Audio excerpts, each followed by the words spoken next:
नमस्कार दोस्तों, एस्ट्रोबिलीफ एस्ट्रोलॉजी में आपका स्वागत है। मैं विवेक दुबे। दोस्तों, आज बात करूंगा रोहिणी नक्षत्र के बारे में, जो कि नक्षत्र मंडल में चौथा नक्षत्र है। वृष राशि के अंदर यानी कि टॉरस साइन के अंदर ही पूरा का पूरा ये नक्षत्र है। ये 10 डिग्री से लेके 23 डिग्री 20 मिनट तक ये नक्षत्र जो है टॉरस राशि के अंदर ये पड़ता है। आज इसी के बारे में बात करूंगा दोस्तों। आगे बढ़ने से पहले छोटी सी इन्फॉर्मेशन, अगर आपने मेरे इंस्टाग्राम प्रोफाइल पे या फेसबुक प्रोफाइल पे विजिट नहीं किया, लिंक मैंने डिस्क्रिप्शन में दे रखी है, एक बार विजिट ज़रूर कीजिएगा। एस्ट्रोलॉजी से रिलेटेड काफ़ी इंटरेस्टिंग और नॉलेजेबल पोस्ट मैं वहाँ पे शेयर करता हूँ। और आपके जीवन से जुड़े जो और भी टॉपिक्स हैं, like married life, relationship, extra marital affair, foreign settlement, पंच महापुरुष योग, विपरीत राजयोग, नीच भंग राजयोग, परिवर्तन राजयोग, राहु को चार्ट में कैसे देखें, जेमस्टोन कौन सा धारण करें, इन सब विषयों से रिलेटेड वीडियोस आपको मेरे यूट्यूब के चैनल पे इजीली मिल जाएंगे। काफ़ी सारे मैंने डिस्क्रिप्शन में दे रखे हैं, एक बार ज़रूर देख लीजिएगा। कैटेगरी वाइज मैंने दिया हुआ है और कुछ आई नोटिफिकेशन में आपको मिल जाएंगे। तो बात हो रही है दोस्तों रोहिणी नक्षत्र की। रोहिणी नक्षत्र दोस्तों चंद्र देवता का नक्षत्र है। टॉरस साइन के अंदर ये पूरा का पूरा नक्षत्र वृष राशि के अंदर ये आता है। इसके जो गॉड हैं, इसके जो देवता हैं वो है ब्रह्मा। प्लैनेटरी लॉर्ड तो मून है, लेकिन इसके देवता जो है ब्रह्मा, द क्रिएटर जिसे कहा जाता है, जो हर एक चीज़ का जो निर्माण करता है, सृष्टि के निर्माण कर सृजक करता जो है, जिन्होंने निर्माण किया है, ब्रह्मा जी वो है। इसका जो साइन है दोस्तों वो एक बुलक कार्ट यानी कि बैलगाड़ी, ठीक है, उसको दर्शाता है। और इसकी इस नक्षत्र का जो दोष है वो है कफ, यानी कि इस नक्षत्र के जातकों को अंदर कफ से रिलेटेड दोष पाया जा सकता है। अब बात करूंगा रोहिणी नक्षत्र से जुड़े कुछ स्टोरीज को, थोड़ा आपको कनेक्ट कर सकूं। रोहिणी नक्षत्र क्या है, उनके कैरेक्टर्स कैसे होते हैं बेसिकली, और क्या चीज़ें करनी चाहिए क्या नहीं करनी चाहिए, और जो भी एक्स्ट्रा नॉलेज है मैं आपको शेयर करता हूँ। रोहिणी नक्षत्र की दोस्तों, रोहिणी आपको पता होगा, जैसे रोहिणी नाम से ही समझ में आता है, ये कुछ क्रिएटिविटी, कुछ सौंदर्य का, कुछ सुंदरता, कुछ क्रिएशन, ऐसी चीज़ों को लिए हुए। अब इससे जुड़ी पहले कहानी समझ लेते हैं।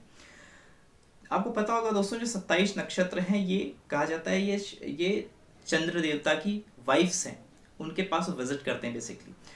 दक्ष की पुत्रियां हैं, ये दक्ष की पुत्रियां हैं जिन्होंने उनकी बेटियों की शादी जो है चंद्र देवता से की थी, और उनसे एक प्रॉमिस लिया था चंद्र देवता से कि मेरी जो जितनी बेटियां हैं, ये 27 बेटियां जो हैं, उन सबके साथ आप एक जैसा व्यवहार करोगे। एक्चुअली 28 नक्षत्र होते हैं, आपको जैसे पता होगा।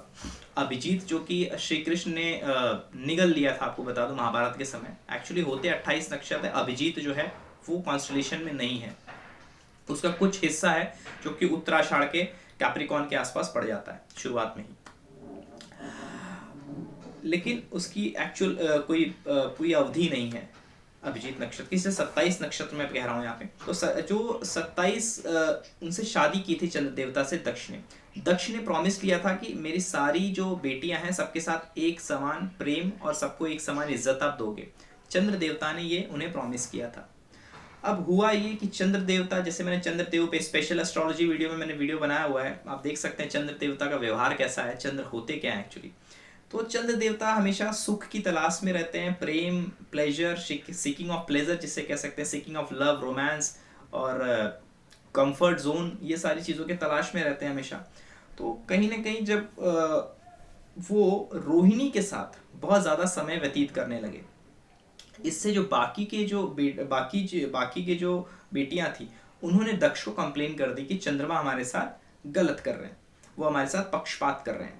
इस वजह से दक्ष को बड़ा क्रोध आया, क्योंकि उन्होंने अपना प्रॉमिस तोड़ दिया। तो उन्होंने चंद्र देवता को श्राप दे दिया, जिससे उनकी चमक, उनकी जो आभा थी पूरी तरह से खत्म हो गई और ऑलमोस्ट वो समाप्त होने वाले थे। तो इस ऐसे समय पे उन्होंने उनको बचाने वाले कौन थे? शिव जी।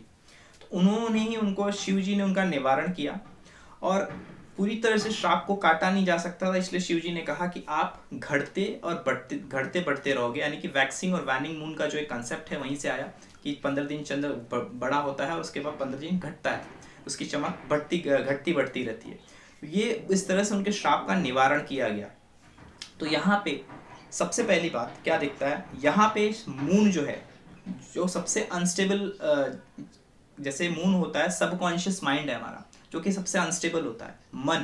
मन का कारक है, मन सबसे तेज भागता है, और चंद्रमा भी 2.5 दिन ही एक राशि में रहता है, सबसे तेज चलने वाले प्लैनेट है वो।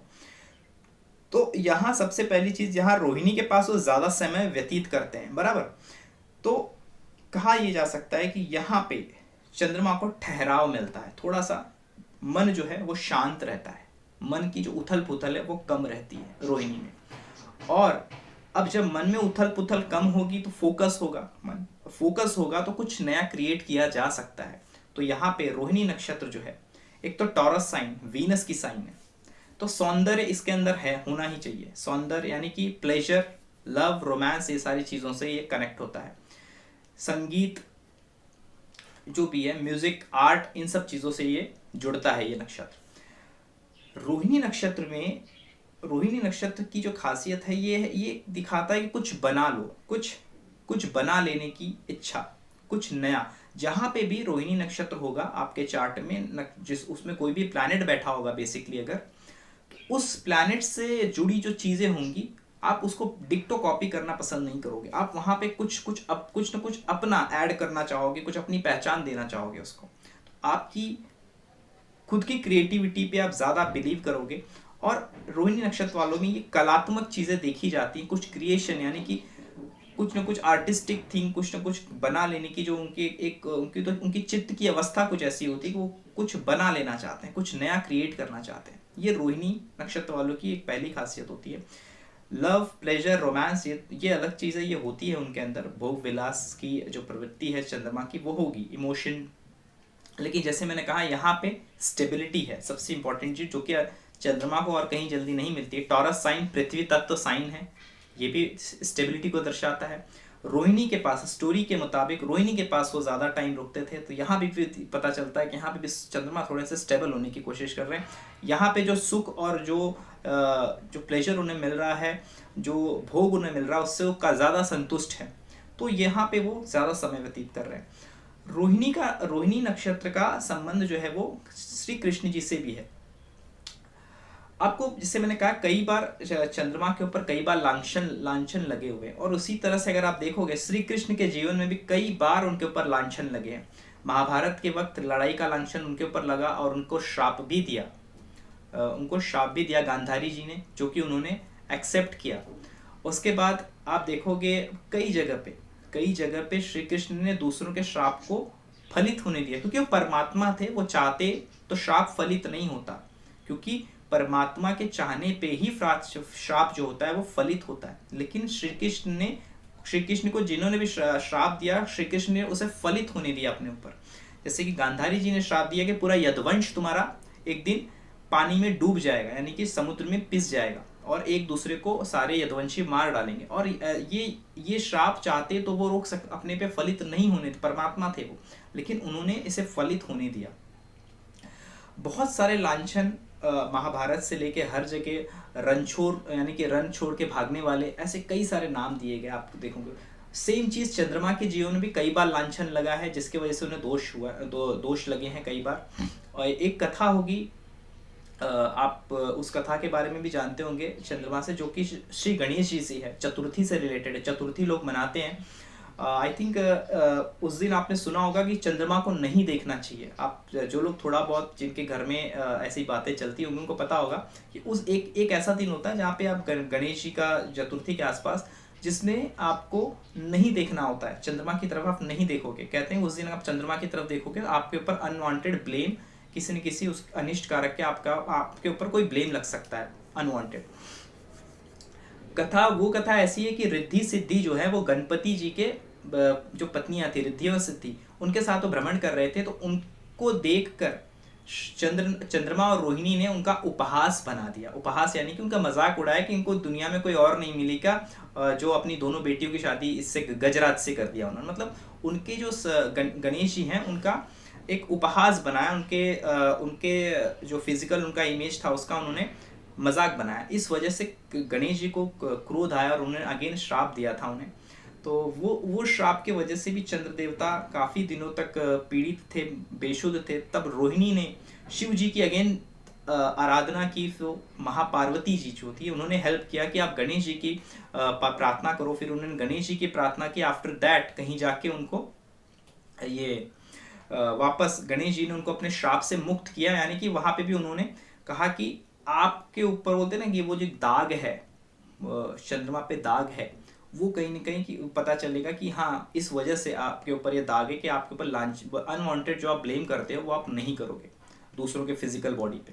तो वो चीज़ें आपको देखोगे चंद्रमा से रिलेटेड मिलेंगी। उसी तरह से श्री कृष्ण का जीवन आप देखो, आज भी आप देखोगे श्री कृष्ण के रासलीला की बात होती है, श्री कृष्ण की उन सारी चीज़ों की लोग ज़्यादा बात करते हैं जो कि उन्होंने भोगा है, जो मेटलिस्टिक चीज़ों जो उन्होंने भोगा है, यानी कि जो जिसका उन्होंने लाभ उठाया है। श्री कृष्ण जी ने जो हार्डशिप की है उसके बारे में कोई बात नहीं करता कि वो अपने पिता से अलग रहे, माता पिता से अलग रहे, और कई बोलते ना कई सारे श्राप उन्होंने भोगे। अब राधा जी से उनका प्रेम उनका टूटा, ये सब उनकी हार्डशिप कोई नहीं देखता। बचपन में कितने राक्षसों का अटैक हुआ कि उनको मार डाला जाए, वो कोई नहीं देखता।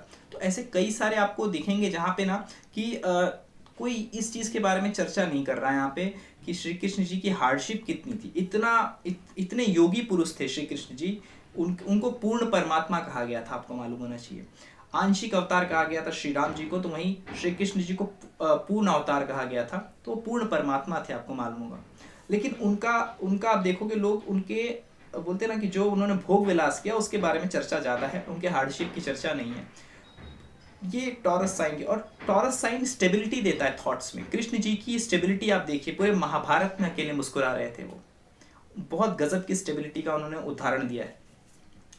और हर श्री कृष्ण की आप पूरा बिहेवियर देखोगे ना, वो हंसते हंसते वध कर देते थे लोगों का। तो ये स्टेबिलिटी कहाँ मिलेगी कि चेहरे पे कुछ और है, और चेहरे की अवस्था को, यानी कि अपनी अवस्था को नहीं भूलते थे। वो सिद्ध अवस्था थी उनकी, तो वो सिद्ध अवस्था को कभी नहीं बोलते थे।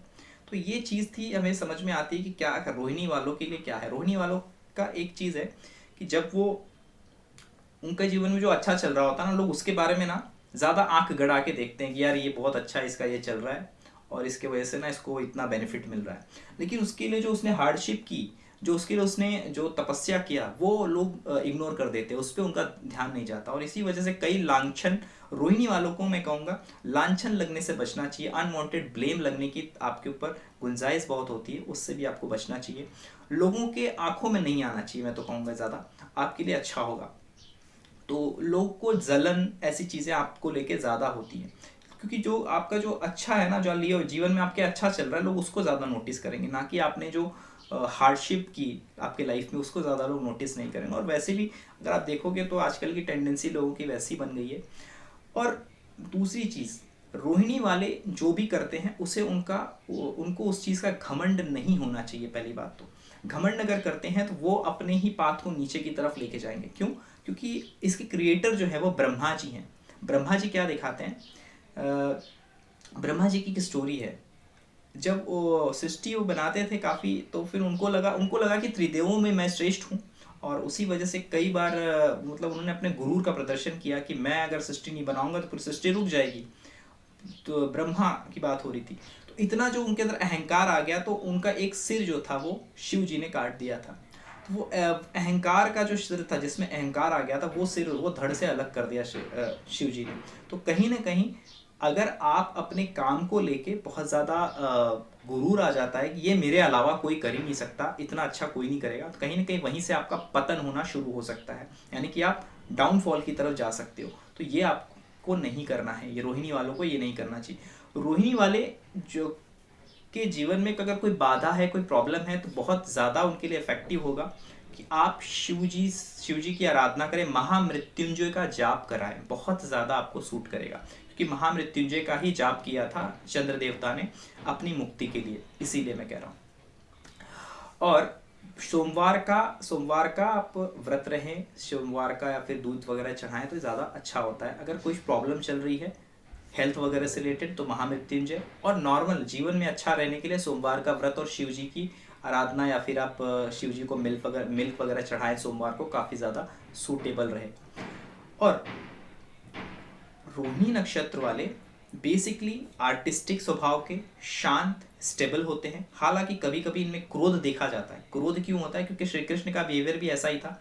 वो क्रोधित होते तो सीधा सुदर्शन ही निकालते थे। तो आप देखोगे तो ये लोग किसी के अगर विपक्ष में हो जाएंगे ना, तो मतलब पूरी तरह से तबाह करने का सोच लेंगे उसको। फिर वो मतलब उसको मतलब वो उनको एकदम चुभ जाता है। वो क्या, जब मैंने एक कर्क लग्न के वालों के बारे में, स्वभाव के बारे में बताया, जैसे कर्क लग्न वाले होते हैं ना, कि कोई चीज़ उनको दिल को लग गई ना तो फिर छोड़ेंगी नहीं आपको। लाइफ में कभी ना कभी वो उस टाइम पे आके आपको याद दिला के वो इंसिडेंट कि तूने मेरे साथ ऐसा किया था, और वो कहीं ना कहीं उस चीज़ को अगेन वो आपके साथ वो बताएंगे कि नहीं, तूने मेरे साथ इसलिए ऐसा किया था, आज मैं इसलिए आज तेरे साथ ऐसा करूँगा। तो ये जो चीज़ है ना, उनको कोई चीज़ लग गई ना, भूलते नहीं, फिर वो मतलब लंबा लेके जाते हैं। तो रोहिणी नक्षत्र वाले के अंदर ये चीज़ है। रोहिणी नक्षत्र यानी कि चंद्रमा एग्जॉल्टेड और आपके लग्न वगैरह में है, तो खास करके मैं यही कहूँगा कि कोई चीज़ दिल से ना लगाएं। तो और ये प्रवृत्ति मेरे ख्याल से त्यागनी चाहिए। तो ये प्रवृत्ति काफ़ी स्ट्रांग होती है उनके अंदर। कोई चीज़ दिल पे लग गई तो उसको लॉन्ग टर्म लेके चलते हैं वो लोग। और रोहिणी नक्षत्र वालों को हर्ट करना नहीं चाहिए, मैं तो ये कहूँगा। और दूसरी जो चीज़ होती है, जैसे मैंने कहा, शिव जी की पूजा वगैरह करनी चाहिए। और रोहिणी नक्षत्र वाले जो होते हैं वो आपको कभी हड़बड़ी में नहीं दिखेंगे। ये लोग ना बहुत, इनको कोई भी डिसीजन लेने के लिए ना इनको शांति की अवस्था चाहिए। They want stability. हालांकि ये वो लोग हैं जो बहुत विषम परिस्थितियों में भी सोच सकते हैं। आपको बता दूं, मतलब चारों तरफ त्राही त्राही चल रही, उस टाइम पे भी ना अपने दिमाग, अपने थॉट प्रोसेस को चालू रखने वाले लोग होते हैं। मतलब आसपास तहलका मचा हुआ है, लेकिन फिर भी ये सोच रहे हैं उस वक्त कि क्या किया जा सकता है स्थिर होके। इनके अंदर वो काबिलियत होती है, आपको बता दूं। लेकिन स्टिल जब आप जीवन काल में नॉर्मली आज के जीवन में देखोगे तो ये लोग शांत मिजाज के मिलेंगे, और इनको कोई डिसीजन या हड़बड़ी में नहीं करेंगे। इनको शांति चाहिए। ये स्टेबल होके थोड़ा सा बोलते हैं ना कि धीर स्वभाव से, धीरपुर से कोई विचार को लेते हैं। जैसे कि मैंने कहा, इसमें बैलगाड़ी है। बैलगाड़ी का इसका सिंबल है। क्या दर्शाता है बैलगाड़ी? बैलगाड़ी दर्शाता है कि ये जो लोग होते हैं, इनके मन में काफ़ी सारे बोझ होते हैं जिसको लेके चलते हैं, जो कि ये पता नहीं चलने देते, स्लो होते हैं। जैसे मैंने कहा ना, स्थिर स्वभाव, तो थोड़ा स्लो चलते हैं लाइफ में, थोड़ा स्लो डिसीजंस लेना। और डिसीजंस इनके काफ़ी ठहराव वाले होंगे, यानी कि डिसीजंस जो लेंगे वो उसमें फिर आगे पीछे नहीं, बट स्लोली लेंगे। इनको हड़बड़ी वाला काम नहीं चले। इनको आप तुरंत उठा के चलो कि ये कर लेते हैं, तो ये ऐसे व्यक्ति नहीं होते कि नहीं आपके साथ तो जुड़, ये जल्दी आपके साथ वो जुड़ेंगे नहीं किसी काम को लेके। इनको अपना एक आइसोलेशन चाहिए होता है, एक अपना सोच लेने के चाहिए होता है। जैसे मैंने कहा, इनके मन में काफ़ी भार होता है। बैलगाड़ी क्या होता है? बैलगाड़ी की अगर आप देखेंगे, स्लो मूविंग होती है, और उसमें आप सामान रख सकते हो, बोझा रख सकते हो, एक तरह से बोझ रख सकते हो। तो इनके मन मस्तिष्क में बोझ होता है, काफ़ी सारे थॉट्स ना जमा करते हैं, आपको बता दो, जो कि इन्हें नहीं करना चाहिए थोड़ा सा। और कहीं ना कहीं इस नक्षत्र वालों की खासियत है कि वो कई सारे थॉट्स को अपने अंदर रखते हैं, उस चीज़ को, थॉट को कैरी करते हैं, उस फीलिंग को, इमोशन को, थॉट्स को वो कैरी करते हैं, जिसकी वजह से कई बार इनके लाइफ में डिस्टर्बेंस आती है। तो मैं कहूँगा ज़्यादा पुराने थॉट्स को ना कैरी करें, पुराने अनवांटेड चीज़ों को कैरी ना करें लाइफ में, जो कि आपको अनवांटेड प्रॉब्लम्स देंगी लाइफ में, वो नहीं हो तो ज़्यादा अच्छा है। रोहिणी नक्षत्र दर्शाता है एक रेड कलर को, शास्त्रवत कहता है रेड कलर में एक दुल्हन जो होती है, जो प्यूबर्टी एज, प्रॉपर प्यूबर्टी के एज में आ गई है, जो कुछ क्रिएट कर सकती है, कुछ आतुर है कुछ नया जन्म देने के लिए। तो इस चीज़ को दर्शाता है। ये ओवरऑल है रोहिणी नक्षत्र। रोहिणी नक्षत्र एक बहुत ही सुंदर नक्षत्र है। जैसे मैंने आपको बताया, हर प्लैनेट के 3 नक्षत्र हैं। चंद्रमा के भी हैं, रोहिणी हस्ता, रोहिणी है, हस्ता है, और उसके बाद श्रवणा। तो ये 3 नक्षत्र हैं, उसमें से एक तरह से रोहिणी काफ़ी स्टेबल नक्षत्र है। रोहिणी, हस्ता और श्रवणा के कंपैरिजन में रोहिणी ज़्यादा बेटर माना जाता है चंद्रमा की अवस्था के लिए, जहाँ पे चंद्रमा को स्टेबिलिटी मिलती है, और टॉरस साइन है, उसके उसके जो विचार हैं, क्रिएशन है, उसमें सौंदर्य भी मिलता है यहाँ पे वीनस से उसको। तो ये जो नक्षत्र है अच्छा है, काफ़ी बेटर है। तो दोस्तों यही है रोहिणी नक्षत्र के बारे में। वीडियो अच्छा लगा तो लाइक कीजिएगा और चैनल को सब्सक्राइब कीजिएगा। मिलता हूँ आपको नेक्स्ट वीडियो के साथ। तब तक के लिए नमस्कार।